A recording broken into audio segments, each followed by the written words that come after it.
everything we do, everything we touch, everything we make, everything we produce, everything we consume is actually involved with either creating or reversing global warming.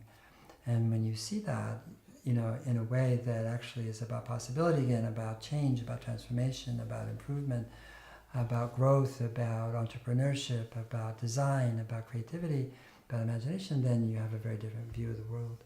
Well, what Pachamama does, from my point of view, drawdown and so forth, is basically create the means whereby people can actually do something in the world.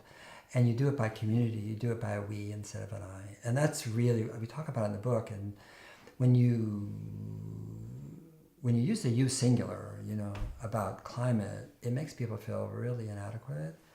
Like, even if they did all the you things you should do, like they know,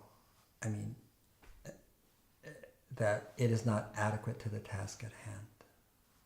But when people get together and work together, share both knowledge and resources and so forth, it's a very, very different sense about it.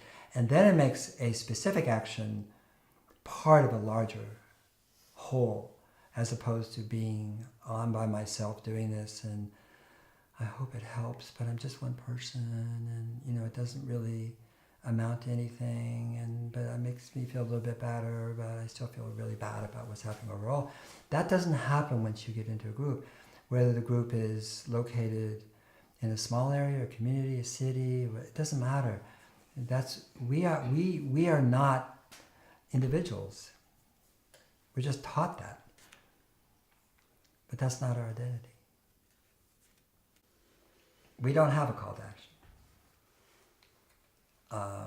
The whole thing is a call to action. What we feel is that when you look at it and look at the solutions, one or more of them is going to light you up. And it shouldn't be a number, like number 1, number 3, number 5. That's not what lights you up. That's just a number.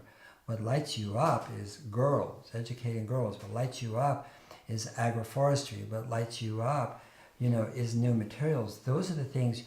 That's your call to action. Only you know your call to action. I don't. We don't. It would be presumptuous for us to say, this is what you should do. You have to have your own ranking, and that ranking should be about what it is you care about and know about, where you're respected, where you have knowledge, where you have curiosity. Those are the things where you're going to be so effective, as opposed to a checklist. It's not that there aren't good checklists out there, and you can send some card to your congressperson, whatever, all fine, but that's not what your life's about.